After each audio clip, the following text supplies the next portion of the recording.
자, 이제 오늘은 신텍스 공부를 좀 하겠습니다. 신텍스가 뭔지부터 설명을 좀 할게요. 신텍스는 한 문장이 갖고 있는 뜻을 보다 더 정확하고 또 보다 더 신속하게 파악하는 기술을 배우는 것이 신텍스입니다. 리딩 같은 경우는 단락이나 여러 단락으로 구성된 글을 통해서 자신이 원하는 정보를 보다 더 신속하고 보다 더 정확하게 파악하는 기술을 배우는 것이 리딩이라면, 이 신텍스라는 것은 글을 상대로 하지 않고 글 속에 있는 하나하나의 문장을, 그 문장이 갖고 있는 뜻을 보다 더 정확하고 보다 더 신속하게 파악하는 기술, 그걸 배우는 것이 바로 신텍스입니다. 그래서 신텍스는 어쩔 수 없이 문장 구성 원리와 관계될 수밖에 없고요. 그래서 신텍스 공부할 때는 문법적인 내용이 나올 수밖에 없습니다. 근데 문법을 위한 문법이나 영작을 위한 문법은 가급적 배제하고 문장의 뜻을 정확히 파악할 수 있는 것과 관계된 문법 중심으로 설명을 해 줄 겁니다. 문장의 뜻을 파악하는 데 필요한 문법적인 것들은 거의 빠짐없이 다 설명을 할 겁니다. 그래서 신텍스 공부하면서 상당히 중요한 문법 사항들은 거의 다 설명이 들어갈 겁니다. 다행히 요즘 문법 문제들이 문법을 위한 문법이나 영작을 위한 문법보다는 문장의 뜻을 파악하는 데 필요한 문법 중심으로 수능에서도 그렇고 탭스에서도 그렇고 출제되는 경향이니까 다행이긴 합니다. 그래서 수능이나 혹은 탭스를 준비하는 학생이라면 이 신텍스 공부만 잘 해놓아도 문법까지 다 해결이 될 거라 생각합니다. 자, 어쨌든 그런 것이 신텍스인데요. 그 신텍스의 첫 단원이 바로 여기에 나오는 verb입니다. 이 verb이라고 하는 것은 세 가지 역할을 하는데요. 명사 역할도 하고 형용사 역할도 하고 부사 역할도 하는데, 첫 단원에서는 noun, 명사 역할을 하는 verb을 중심으로 수업을 진행하겠습니다.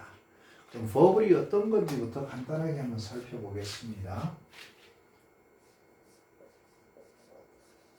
여러분들 verb 아시죠? 이거 동사라고 하는 겁니다.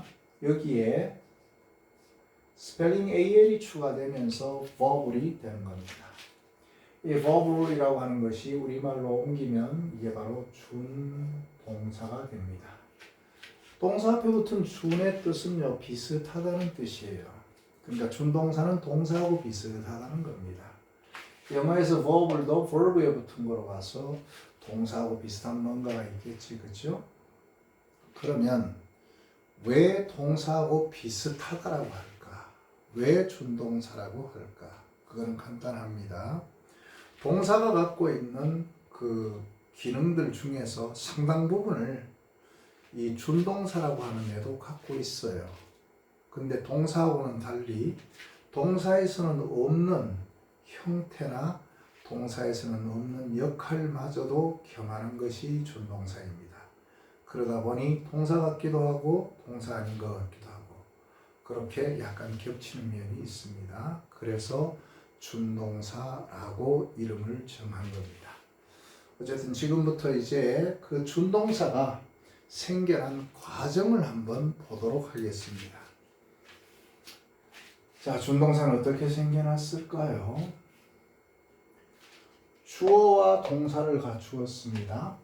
그리고 마침표가 딱 찍혀져 있죠. 문장이죠? 그럼 주어 동사 갖추고 마침표만 찍히면 문장이 되느냐? 그렇지는 않습니다. 그 두 가지를 갖췄다 하더라도 마지막 한 가지를 못 갖추면 그거는 문장이 안 되는데요. 예를 한번 봅시다. He made in the room. 요걸 한번 볼게요. made는 만들었다는 동사이고요. he는 주어이죠. 마침표까지 지켰죠. 그는 그 방 안에서 만들었습니다. 여러분들 이게 문장이 될까요? 이건 문장이 될 수 없습니다. 왜 못 되느냐? made가 뭐뭐를 만들었다라고 하는 타동사인데요. 타동사라고 하는 것은 그 동사가 바라는 동작에 영향을 받는 대상을 꼭 뒤에 받고 있습니다. 그런 걸 우리는 목적어라고 해요. 타동사를 썼을 때는 이 사람이 내가 어떤 타동사를 쓰고 그 뒤에 그 대상을 쓰겠소라는 의도를 갖고 말을 합니다. 그럼 듣는 사람은 당연히 그 타동사 뒤에 어떤 대상이 나올 거라고 기대하면서 듣겠죠. 근데 그 사람이 이 made는 썼는데 그의 대상 없이 그냥 문장을 써버렸습니다. 그럼 듣는 사람 입장에서는 당연히 그러는 사람이 방 안에서 만들었다는데 뭐를 만들었지 당연히 궁금하겠죠. 근데 그 사람이 끝끝내 그 만든 대상을 말하지 않으면 그 사람하고 대화를 계속 해나가기는 힘들다고 생각할 겁니다. 그때 이 사람이 made 뒤에 만든 대상, a desk 이런 말을 쓰게 되면 어떨까요? 그는 책상 하나를 만들었어요. 그 방 안에서. 그렇게 되면은 듣는 사람 입장에서도 타동사를 쓰고 그 대상마저 다 썼으니까 뜻이 완전히 전해질 겁니다. 문장의 세 번째 요건을 놓치지 마세요. 의미 전달이 완전해야 문장이 됩니다.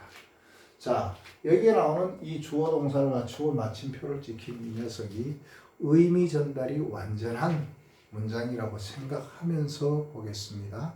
그리고 참고로 이 마침표가 여기 찍혔는데요. 만약에 이 문장이 의문문이라면 물음표가 찍히겠죠. 감탄문이라면 감탄 부호가 찍힐 겁니다. 그래서 부호는 마침표만 있다라고 생각하지 마시고요. 다른 것도 있습니다, 여러분들. 어쨌거나 주어 동사를 갖추고 부호를 갖추고 그리고 의미 전달이 완전한 어떤 문장이 있다라고 생각해 봅시다. 그 문장이 다른 문장 속으로 들어가서요. 본래 동사에는 없던 새로운 역할을 하려고 듭니다. 그 역할이 명사 역할을 할 때도 있고 형용사 역할을 할 때도 있고 부사 역할을 할 때도 있는데요. 이 중에 한 역할을 하려고 했을 때 이 문장이 다른 문장 속에 들어가서 이 역할을 하려고 했을 때 그냥 주어 동사가 대가리 들이밀고 들어가서는 안 됩니다. 여기에 나오는 주어하고 동사를 형태 변화를 일으키면서 들어갑니다. 주어는 의미상의 주어라는 것으로 바뀌고요. 동사는 준동사라고 하는 것으로 형태 변화를 일으키면서 들어갑니다. 반드시 이렇게 해야 돼요. 이렇게 되었을 때 이 의미상의 주어부터 준동사를 지나서 어느 곳까지 한 덩어리가 되어서 이 덩어리가 명사 역할도 하고 형용사 역할도 하고 부사 역할도 하는데 문제는 어디까지가 덩어리가 될까요? 그거는 여러분들 문장의 세 번째 요건과 밀접한 관계가 있습니다. 문장의 세 번째 요건은 뜻이 의미가 완전하게 전달되어야 된다라고 했죠. 그럼 이것이 하나의 문장이라면 이 자체로 의미 전달이 완전합니다. 이놈이 다른 문장 속에 들어가서 이 세 가지 역할을 하기 위해서 이렇게 형태 변화를 일으켰다 하더라도 이거 자체만으로 봤을 때는 당연히 의미 전달이 완전할 수밖에 없습니다. 그래서 어디까지 덩어리로 보느냐? 말이 되는 곳까지가 덩어리입니다. 이 덩어리를 잡아서 이 덩어리 전체가 이 역할을 한다라고 보셔야 돼요. 여기 하나 더 의미상의 주어는 괄호 속에 들어가 있죠. 어떤 경우에는 나타나고 어떤 경우에는 나타나지 않습니다. 그래서 나타났을 때는 의미상의 주어부터 시작되고 안 나타나면 준동사부터 시작되는 것이 준동사 덩어리입니다. 다시 한번 이야기하지만 항상 덩어리로 봐라. 덩어리 자체가 이 덩어리가 한 몸이 되어서 이 역할을 하면서 왔다 갔다 위치 이동도 하기 때문에 꼭 덩어리로 봐주기 바랍니다. 자, 그러면 참고적으로 밑에 보면서 우리가 방금 배웠던 내용들을 좀 자세하게 한번 풀어보도록 하겠습니다. 자, 첫 번째로 문장의 구성 요소라고 되었습니다. 문장이라고 하는 것이 주어 동사와 부호를 갖추는 것을 이미 이야기했고 걔는 반드시 있어야 되는 애입니다. 없으면 안 됩니다. 알았죠? 물론 명령문 같은 경우는 주어가 보이지 않는데 생략됐다라고 보거든요. 어쨌든 기본적으로 문장은 주어 동사하고 부호는 꼭 갖추어야 되는데 이 가로 속에 세 가지가 있죠. 이 세 가지는 어떤 문장에는 있고 또 어떤 문장에는 없고 그럽니다. 이 동사가 어떤 동사냐에 따라서 그게 결정이 나는데요. 이게 나타날 수도 있고 나타나지 않을 수도 있는 세 가지가 있는데 그게 첫 번째 O, object, 목적어입니다. 그리고 C는 complement, 바로 보호예요. 그리고 M, modifier, 수식어라고 합니다. 이 중에서 이 수식어가 사실상 여러분들 신텍스를 배우다 보면요. 특히 덩어리 자를 때 이 수식어가 제일 힘들어요. 지금은 무슨 말인지 모르겠지만 나중에 공부하면서 한 번씩 부딪힐 겁니다. 이 수식어라고 하는 게요. 수식하는 말이 주어도 수식할 수 있고 동사를 수식할 수도 있고 목적어를 수식할 수도 있고 보호를 수식할 수도 있어요. 어떤 것이든 뜻만 통하면 다 수식할 수 있는데 어느 것을 수식하느냐에 따라서 이 modifier의 위치는 여러 군데 다양하게 나타날 수 있습니다. 꼭 문장 끝에 오라는 게 아닙니다. 알았죠? 편의상 문장 끝에 나타났지 위치는 다양할 수 있다는 거. 목적어나 보호도 마찬가지예요. 꼭 동사 뒤에 오라는 법은 없습니다. 때로는 주어 앞으로 기어나가는 도치문 같은 것도 있고요. 심지어 동사마저도 주어 앞으로 이동되는 경우도 있습니다. 그래서 위치에는 너무 고정시켜서 생각하지 마시고 단지 여기서 여러분들이 기억할 것은 이 문장 구성 요소에 이 5가지가 있다는 것, 그것만 일단 기억해 두기 바랍니다. 그 다음에 이와 같은 준동사의 형태에는 이렇게 3가지가 있습니다. to 동원이나 동원, to가 가로 속에 있죠? 없는 경우도 있습니다. 그래서 to는 가로 속에 넣어놨는데 이것을 infinitive, 뭐죠? infinitive, 부정사입니다. 이걸 부정사라고 하고 이 동원 ing는요 2가지로 쓰일 수 있습니다. 하나는 gerund, 동명사이고요. 또 어떤 경우에는 present participle, 그래서 현재 분사로도 쓰입니다.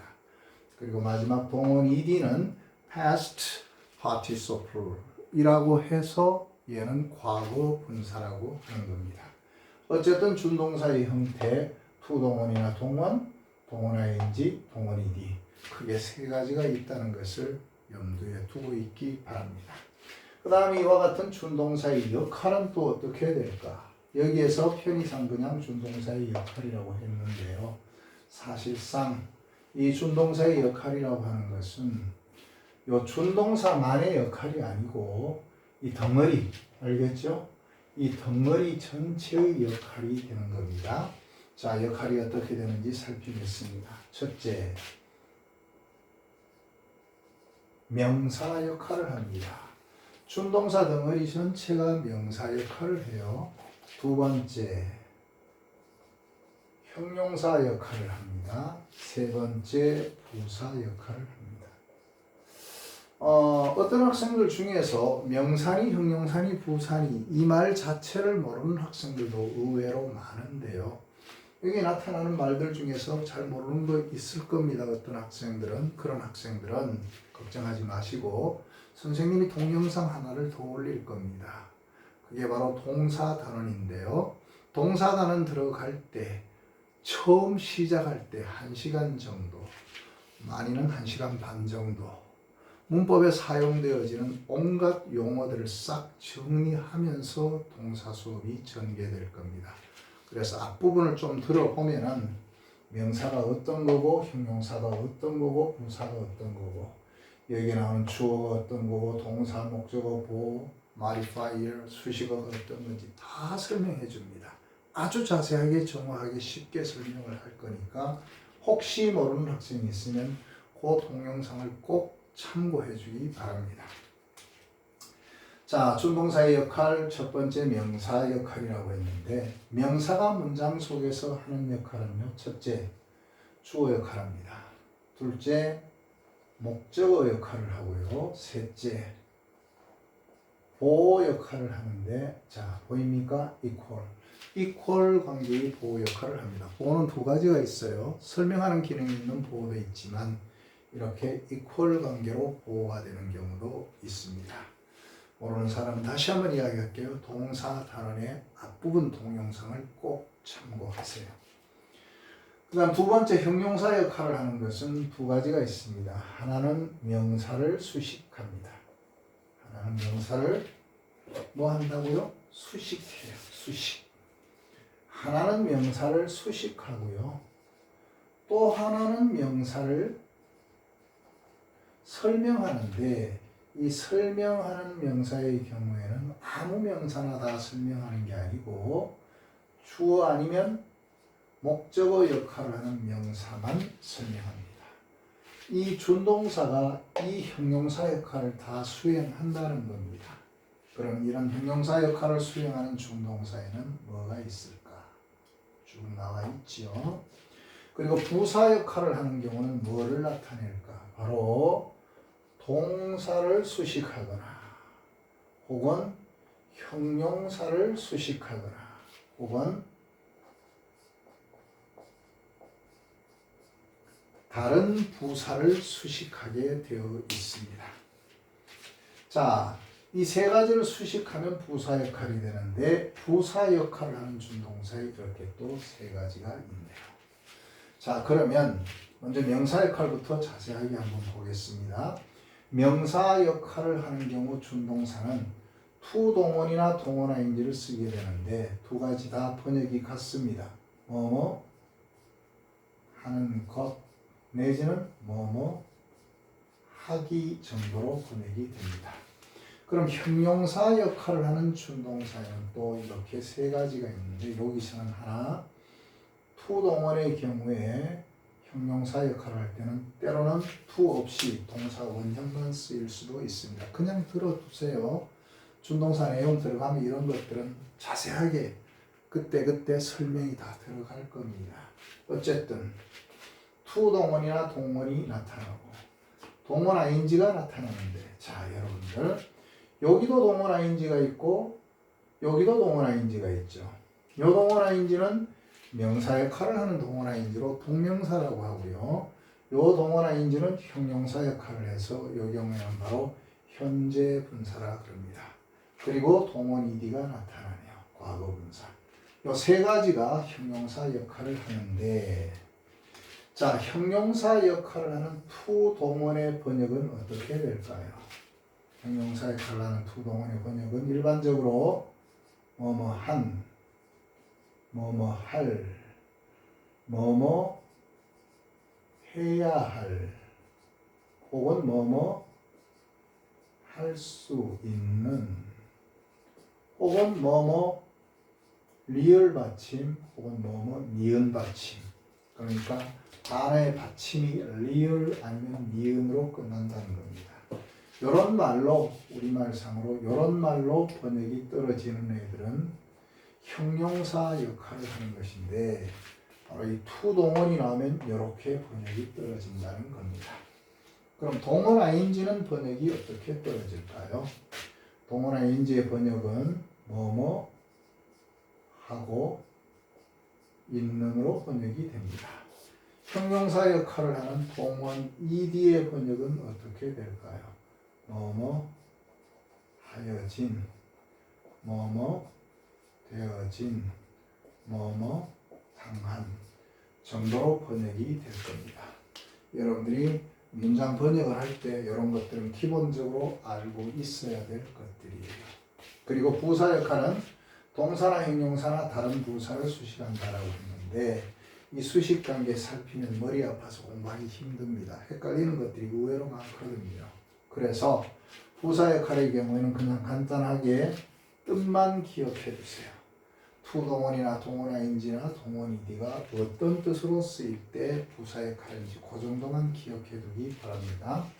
어차피 신텍스가 번역하는 기술이거든요. 번역만 정확하게 하면 된다. 그 생각만 하세요.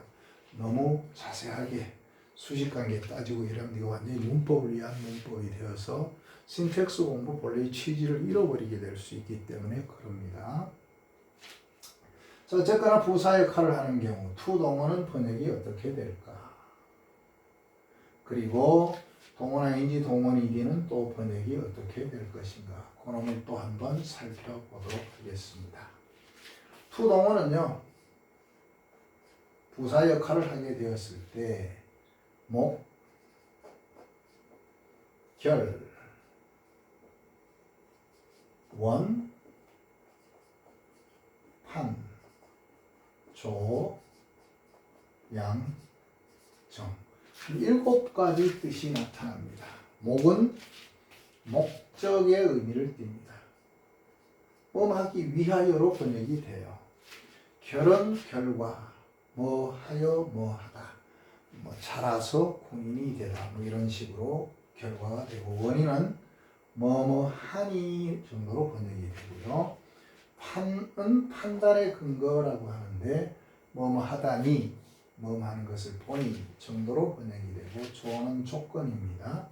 뭐뭐한다면, 양은 양보, 뭐뭐함에도 불구하고, 정은 정보입니다. 뭐뭐하기에 뭐뭐할 만큼 정도로 번역이 되어집니다.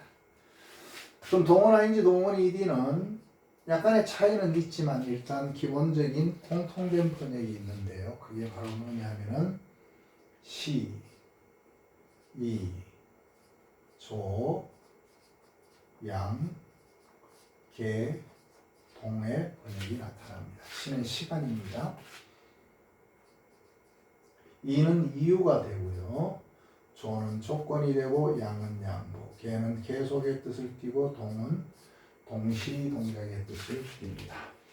시간 같은 경우 동어나 인지가 나타나면요, 뭐뭐 할 때라고 번역이 됩니다. 어떨 때는 뭐만 후로 번역될 수도 있어요. 동원 이디가 나타나면 어떻게 될까? 뭐뭐 해질 때라고 번역이 됩니다. 여기에 보니까 동원 이디가 하여진, 되어진 이런 수동의 의미를 띄었죠. 거기에다가 시간의 의미가 추가되면서 동원 이디는 뭐뭐 해질 때, 뭐뭐 해진 후에 이렇게 번역이 돼요. 이유는 동어나 인지는 뭐뭐 하기 때문이고, 동원 이디는 뭐뭐 해지기 때문에. 조건은 동어나 인지는 뭐뭐 한다면, 동원 이디는 뭐뭐 해진다면. 양보는 뭐뭐 함에도 불구하고, 동원 이디는 뭐뭐 해침에도 불구하고. 계속은 뭐뭐 하고 그리고 뭐하다, 동원 이디는 뭐뭐 하다 그리고 뭐뭐 해지다로 번역이 되고요.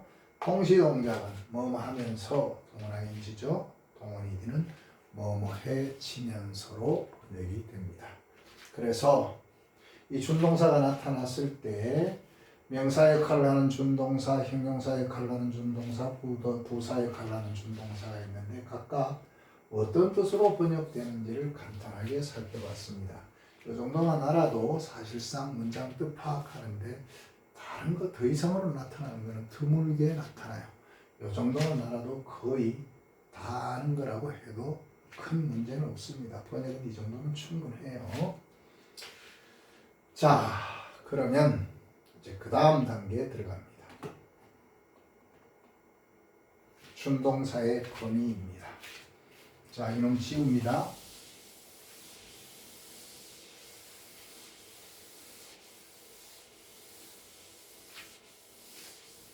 준동사의 범위는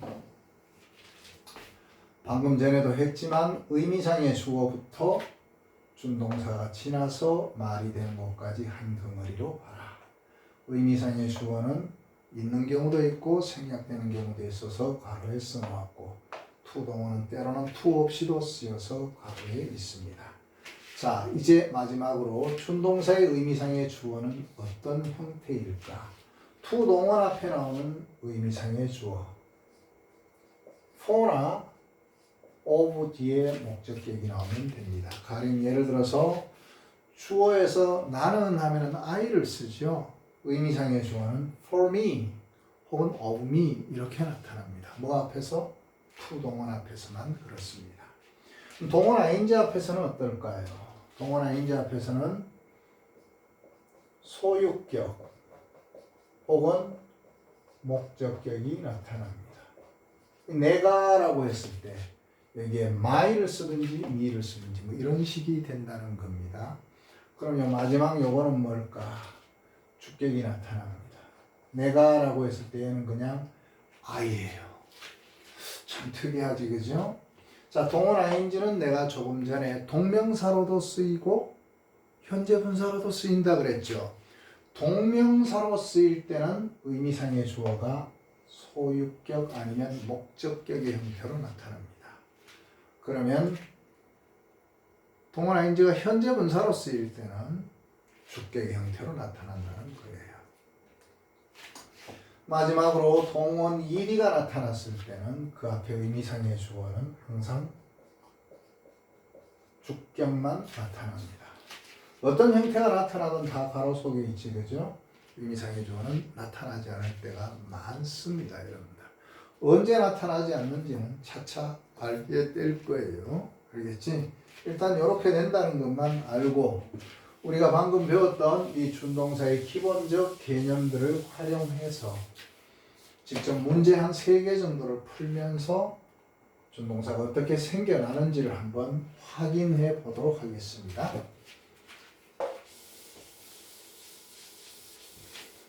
자, He will have a big success in the society 라는 이 문장이, 자, 문장 맞는지 확인해 볼까요? 주어 he가 있죠.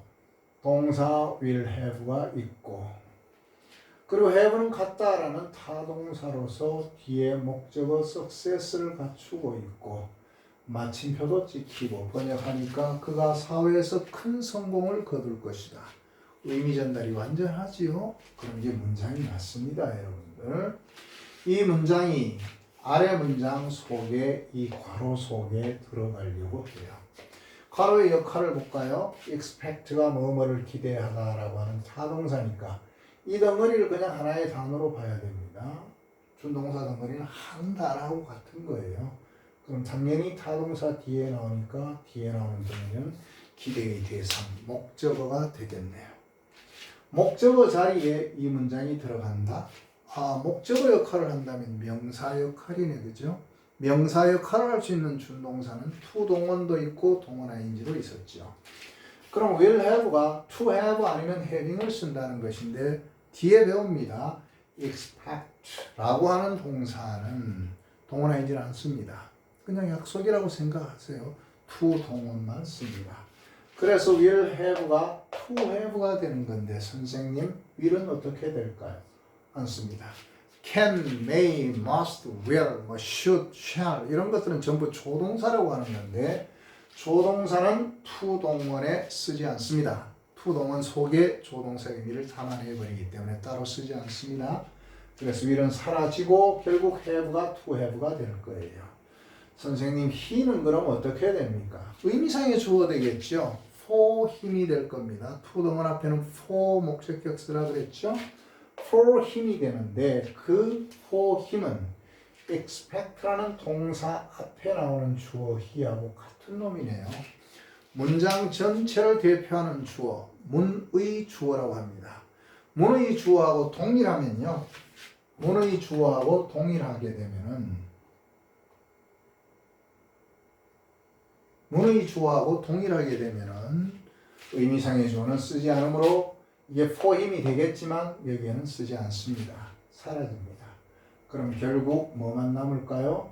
to have만 남습니다. 이렇게 되었을 때 to에서부터 society까지 한 덩어리가 바로 준동사 덩어리가 되는 거예요. 알겠죠? 자, 그런데 아래 문장 보니까 재미있네요. will have하고 he가 형태 변화 없이 그냥 그대로 남의 문장 속에 들어와 있죠. 이렇게 쓸 수도 있는데 이렇게 쓸 때는 요 주어 앞에 요 주어하고 동사였죠. 요 주어 앞에 접속사 하나만 써주면 되는데 접속사가 수십 개입니다. 수십 개의 접속사 중 뜻이 각각 있으니까 번역을 해보면 그는 기대합니다. 그가 사회에서 큰 성공을 거둘 것을 기대한다. 것으로 번역되죠. 뭐뭐 것, 뭐뭐라고로 번역될 때 쓰는 접속사는 바로 대시입니다. 이렇게 접속사가 이끄는 덩어리가 명사 역할을 할 수도 있습니다. 이런 것을 우리는 절이라고 합니다. 접속사가 이끄는 덩어리가 명사, 형용사, 부사 역할을 문장 속에서 할 때는 뭐라고 해요? 절이라고 그럽니다. 알겠죠? 절은 또 대등절도 있고 종속절도 있고 그런데 그건 또 그때그때 필요할 때 설명을 더 붙이겠습니다. 그 다음 거 보세요. 똑같은 문장이 역시 다른 문장 속에 들어오는데 이놈이 이 안에 들어가서 뜻을 만든다면 어떤 뜻이 필요할까? 그는 대단히 열심히 일합니다. 사회에서 큰 성공을 거두기 위하여 그래야 되죠. 조금 아까 하기 위하여 to 동원이 부사 역할을 할 때 목적의 의미 하기 위하여가 있었네. 그러면 요놈이 이 안에 들어가서 하는 역할은 결국 하기 위해서니까 목적이니까 결국 부사 역할을 하게 되겠지요. 자, 부사 역할을 하기 위해서 to 동원으로 들어가야 되는데 he는 의미상의 주어로 고쳐봤자 쓸 필요 없죠. 문의 주어하고 같습니다. will은 조동사라서 쓸 필요 없죠. have에 to만 붙이면 되겠네요. To have a big success in the society. 자, 그 밑에 문장은 어때요? 아이고 이거 또 재밌다 그죠? 동사하고 주어를 형태 변화 없이 그냥 집어넣어 버렸네요. 그럼 여기에 뭐를 쓰라고요? 아까도 이야기했죠. 접속사. 접속사는 수십 개가 있는데 각각 뜻이 있다 그랬죠. 이 접속사는 어떤 뜻일까요? 큰 성공을 거두기 위하여. 하기 위하여의 뜻을 유도하는 접속사 뭐가 있을까요? 또 that을 쓰면 됩니다. 여러분들 접속사 that이라고 하는 놈은요 참 뜻이 많습니다. 그 중에 하는 것이라는 뜻도 있고 이것처럼 하기 위하여라는 뜻도 있습니다. 이런 that은 그 앞에 in order 내지는 so 이런 것들이 붙어서 나오는 경우가 많습니다. 자, 어쨌든 여기에서는 이 문장이 다른 문장 속에 들어가서 무슨 역할을 했어요? 부사 역할을 했죠. 여기에서는 명사 역할을 했고 여기에서는 부사 역할을 했습니다. 여기서는 어떨까요? I can sit on the chair. 나는 의자 위에 앉을 수 있다는 이 문장이 아래 문장의 괄호 속에 들어가는데 들어가서 뜻이 되려면 어떤 뜻이 될까요? 나는 의자를 갖고 있습니다. 앉을 수 있는 의자가 될 수밖에 없겠죠. 할 수 있는의 뜻. 이건 어디에서 했죠? to 동원이 형용사 역할을 할 때 할, 해야 할 수 있는 리을, 니은 받침이라고 했었죠. 이게 앉을 수 있는 하니까 to 동원 써야 되겠구나, 형용사 역할에서. 동원 ing나 동원 ed는 하고 있는 하여진 이렇게 번역됐어요. 여기서는 앉을 수 있는, 할 수 있는으로 번역되는 거니까 형용사 중에서도 to 동원을 써야 돼요. 자, 그러면 이제 고쳐보겠습니다. I는 어때요? 문에 좋아요 같으니까 쓸 필요 없고 can은 아까 뭐라 그랬죠? 조동사라고 했잖아요. 쓸 필요 없고 sit 앞에 to만 붙이면 돼요. To sit on the chair. 그러면 준동사 덩어리가 되어서 이놈은 앞에 나오는 명사 chair를 수식하는 형용사 역할이 될 수 있는 겁니다. 자, 이 준동사 덩어리가 앞에 명사를 이렇게 수식해서 해야 할 수 있는 이런 뜻으로 쓰일 때의 특징이 있습니다. 이 덩어리 속에 나오는 어떤 말이 수식받는 명사하고 동일한 놈이 이렇게 나타나면 얘는 쓰면 안 됩니다. 그래서 더 체어는 아예 줄을 꺼놨어요. 쓰지 말라고. 자, 여기에서는 어떻습니까? 동사 can sit 그대로 쓰고 주어 I 그대로 썼죠. 이러면 접속사를 쓰라는 뜻이구나. 그런데 여기에 쓰이는 접속사는 해야 할 수 있는 이런 뜻, 즉 형용사로 쓰였죠. 형용사적 의미를 유도하는 접속사는 특별히 우리가 관계사라고 하는 게 있는데요. 여기에서는 which나 혹은 that을 쓰면 됩니다. 자, 관계사에 대한 자세한 것은 또 준동사 파트 절단원으로 들어가서 그때 또 다 설명이 될 거니까 어쨌든 여기에서는 which란 관계사가 들어가서 앉을 수 있는 이라는 의미를 유도해낼 수 있다. 자, 어쨌든 여기서 보니까 어떤 문장이 다른 문장 속에 들어가서 이와 같이 명사 역할을 하거나 이와 같이 부사 역할을 하거나 이와 같이 형용사 역할을 하기 위해서 준동사들이 생겨난 것을 봤을 겁니다. 이것이 준동사가 생성되는 가장 기초적이고 기본적인 원리들입니다. 자, 여기서 여러분들이 꼭 기억해야 될 것은 준동사는 어떻게 봐라? 하나의 덩어리로 보면서 공부를 해야 한다는 거 잊지 마시고요. 이제 본격적으로 들어가 봅시다. 자, 준동사 중 투동원이나 동원 ing가 주어나 목적어나 보호 역할을 할 때, 즉 명사 역할을 할 때 뜻은 아까도 했죠. 하는 것 하기로 번역이 된다. 그런데 이놈이 특별히 주어 역할을 하는 것을 싹 놓아놨습니다. 동사 앞에 나오는 덩어리죠. 당연히 주어죠. 주어 자리에 이렇게 준동사 덩어리가 나올 때는 가짜로 it을 내세우고 본래 주어 역할을 하던 것을 뒤로 빼버릴 수 있는데 이런 것을 우리가 가짜 주어라고 하고 이런 것을 우리가 진짜 주어라고 하는 거 알겠죠? 이런 가짜 주어 it은 그것이라고 번역하면 안 돼요. 그냥 개폼으로 붙여놓은 겁니다. 번역하지 말고 문장을 보면서 이게 본래 여기 있으려니 생각하면서 주어처럼 번역해주면 됩니다. 둘 다 뜻은 같겠죠? 뭐뭐 하는 것은 뭐뭐 하다 정도로 번역이 떨어질 겁니다. 자, 그러면 이제 배웠던 것을 활용해서 직접 이제 문장 속에서 적용해 보도록 하겠습니다. 1번.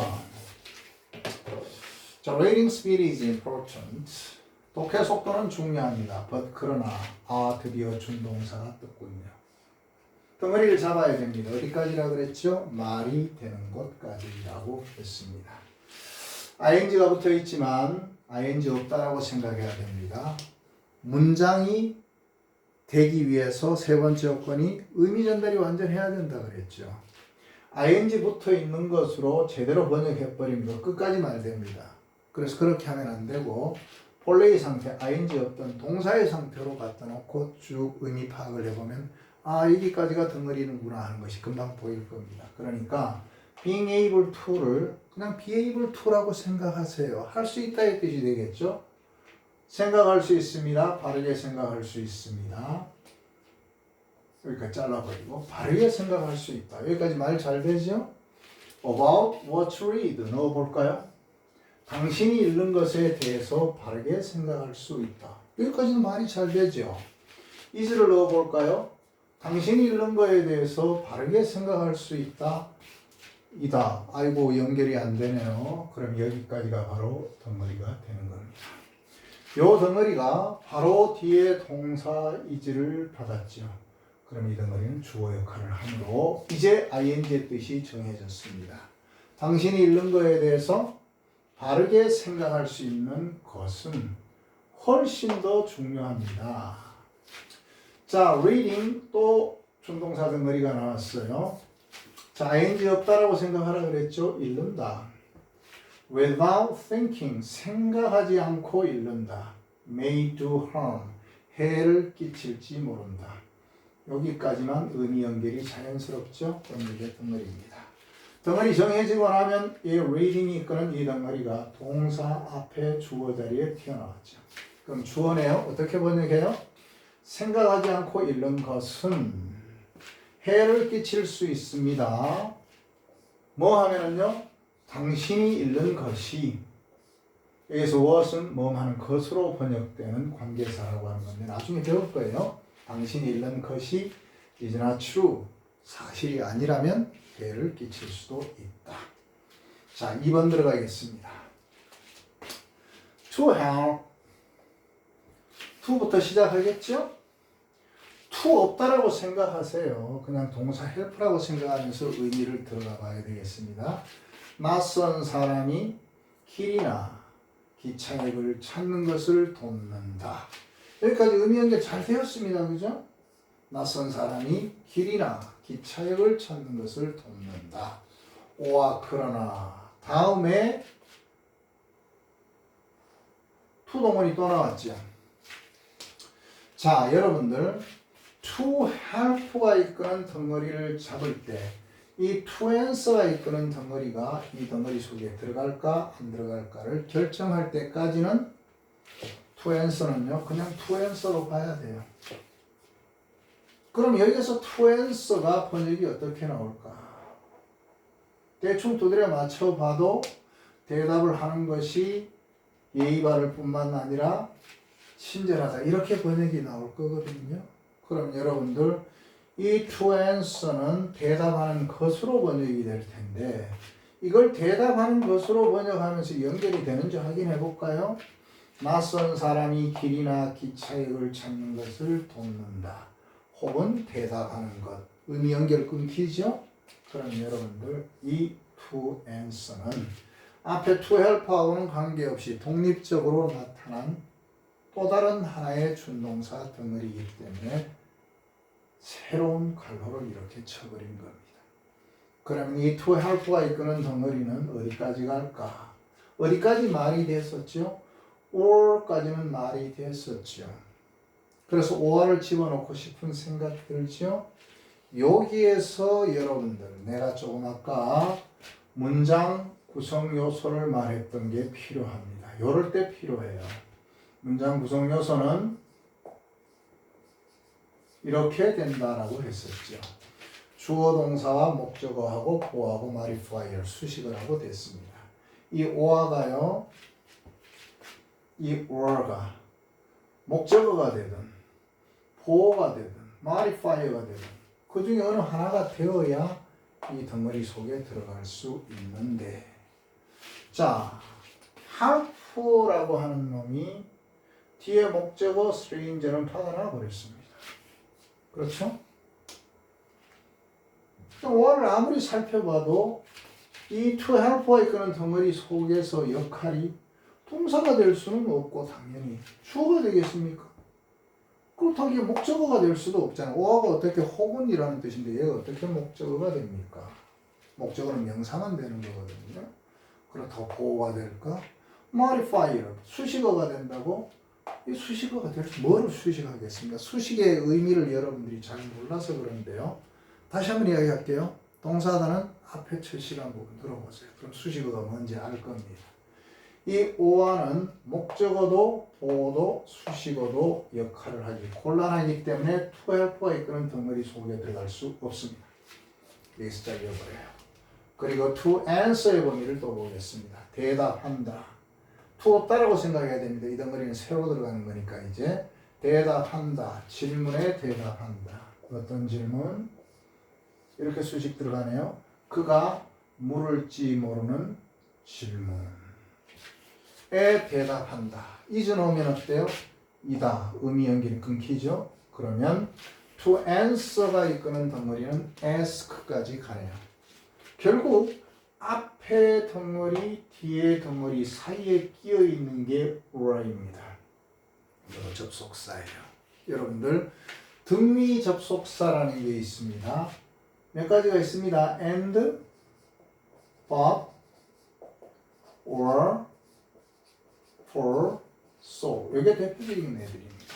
이걸 등위 접속사라고 하는 건데 접속사구나. 그러니 당연히 목적어나 보어나 modifier가 될 수는 없었을 건데 이런 접속사는요 하는 역할이 특별히 이런 등위 접속사는 접속사 앞에 나오는 말과 뒤에 나오는 말을 대등한 관계로 연결시켜주는 역할을 해요. 그래서 등위 접속사라고 하는데 어떤 대등한 관계인가 볼까요? 앞에 to 동원 썼죠? 뒤에도 to answer, to 동원을 쓰네요. 형식이 대등하네요. 그리고 이게 동사니까 여기 앞에 나오는 요 덩어리가 당연히 주어가 되겠죠. 그럼 요 덩어리도 어떻게 될까요? 대등하니까 이것도 주어 역할을 하게 됩니다.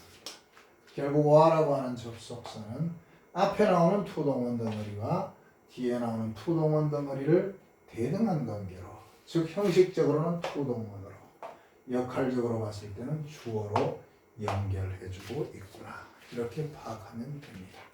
자, 그러면 결국 동사 is 하나에 to 동원 덩어리 두 개가 or를 끼고 둘 다 주어 역할을 해요. 번역을 처음부터 다시 한번 해볼게요. 낯선 사람이 길이나 기차역 찾는 것을 도와주는 것이나 혹은 주어니까 것이라고 번역했죠. 혹은 대답하는 것은 질문에 그가 물을지 모르는 어떤 질문에든 대답해 주는 것은 뭐하다? 예의 바를 뿐만 아니라 친절하기도 하다. Not only but also 뭐뭐뿐만 아니라 뭐뭐도 역시라는 뜻으로 쓰이는 됩니다. 자, 또 그 다음 것도 한번 해봅시다.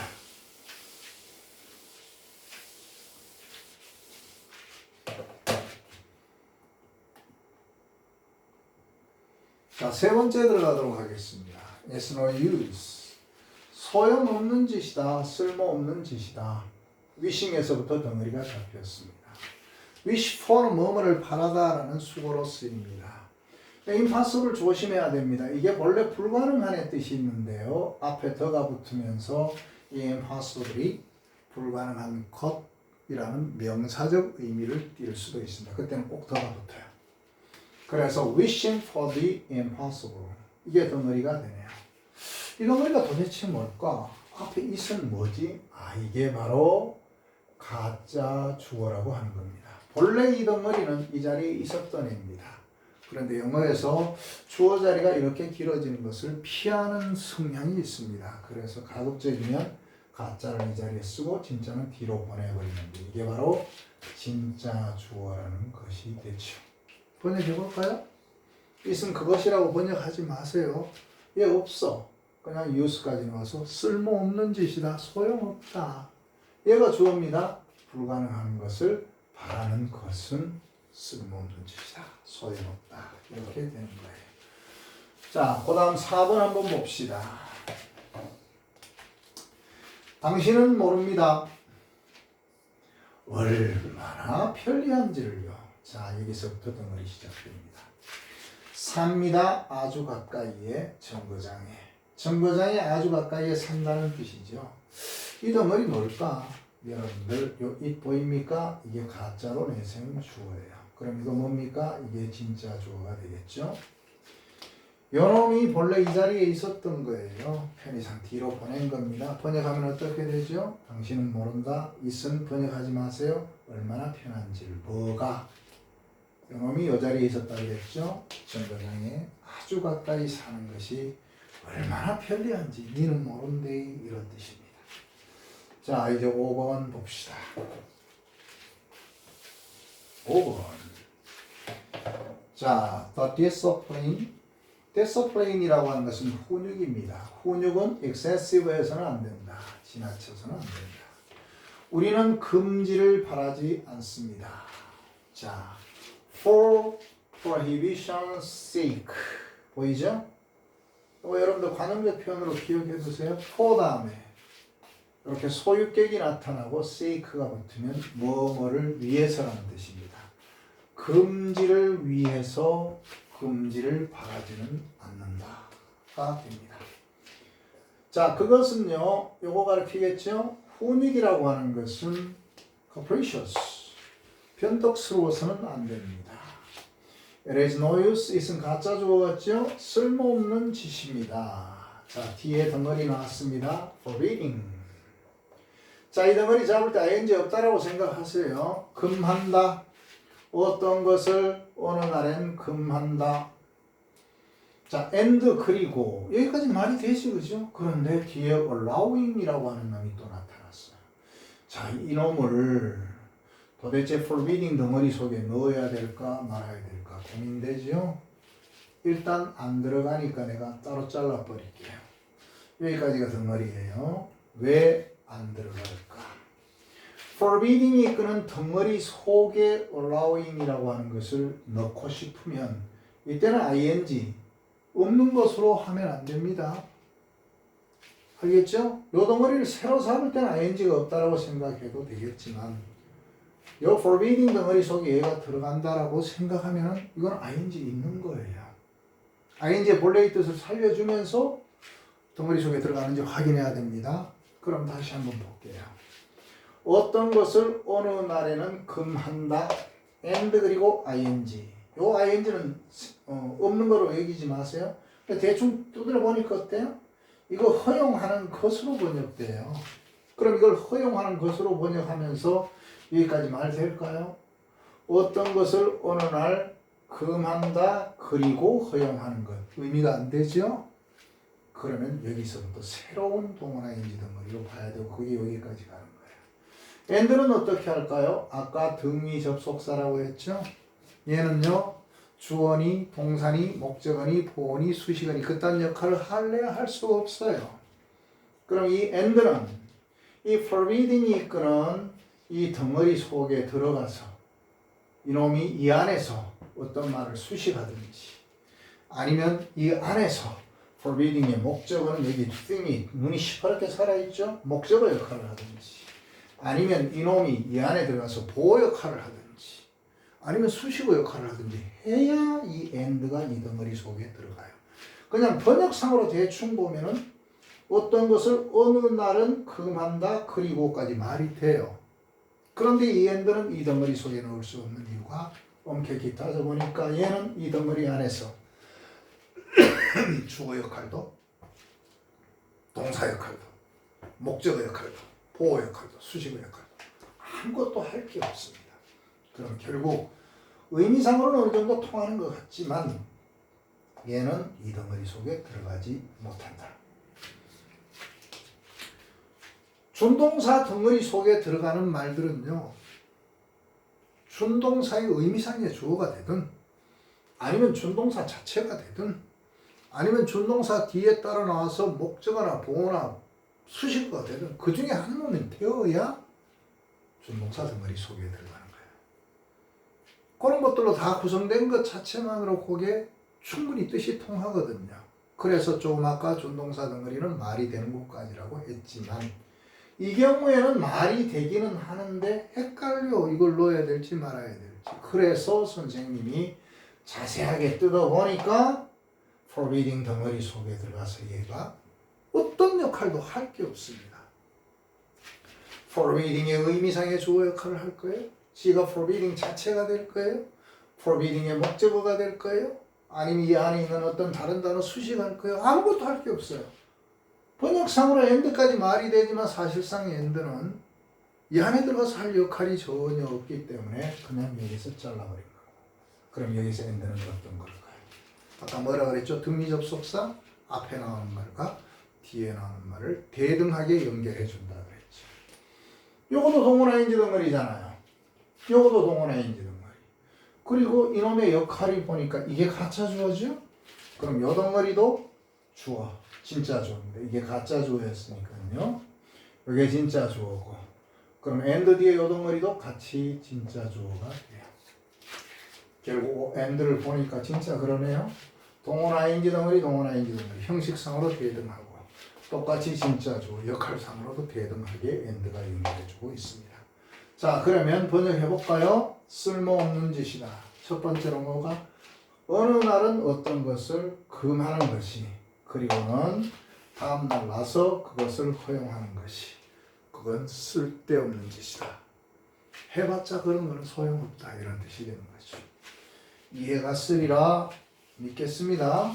혹시 이해가 안 가더라도 여러분들 이 구문을 하면서요 지금은 거의 준동사 쪽에 집중해서 자세한 설명을 하고 나머지는 설명하면은 진도가 안 나오기 때문에 그렇게 하지 않습니다. 준동사 쪽에서만 여러분들이 확실하게 파악해 두세요. 그럼 그 뒤에 절덩어리를 합니다. 절덩어리까지만 여러분들이 해놔버리면 그 다음부터는요 어려운 거 없어요. 딱 두 개입니다. 준동사 덩어리 그리고 절덩어리. 이 덩어리 두 개만 파악할 때까지 버텨보세요. 앞에서 부족했던 것들이 뒤에 가면서 채워지면서 전체적으로 여러분들 물건이 만들어질 겁니다. 알겠죠? 6번 들어가겠습니다. 자, it's nice. 아마 이게 가짜 주어 같은데요. 좋은 것이요. 오, 반갑습니다. 동원 ing removing 앞에 유어가 붙었는데요. 여기 보세요. 동원 ing의 의미상의 주어. 이 동원 ing는요. 바로 gerund, 동명사 역할을 하는 동원ing의 경우입니다. 의미상의 주어는 인칭 대명사는 소유격. 이런 동원ing의 의미상의 주어가 혹시 명사가 되면 목적격을 써라. 자, 유어가 인칭 대명사죠? 그래서 소유격 유어를 쓴 겁니다. 의미상의 주어 있으니까 유어부터 동의는 시작됩니다. 자, removing에 ing부터 있지만 없다라고 생각해 버리세요. 당신이 제거한다 불쾌한 기억들을. 여기까지는 말이 아주 자연스럽습니다. 그죠? and를 끼고 뒤에 동원ing가 또 나왔어요. 자, 이 removing 덩어리 속에 moving이 들어간다라고 보면은 ing는 있는 겁니다. 이게 새 덩어리가 되었을 때 ing를 빼고 범위를 잘라야 되지만 만약 이 덩어리 속에 얘가 있다면 이거는 ing가 있다라고 생각하면서 과연 덩어리에 들어가는지 확인해 볼게요. 자, moving이 이끄는 덩어리는요. 여기까지 가요.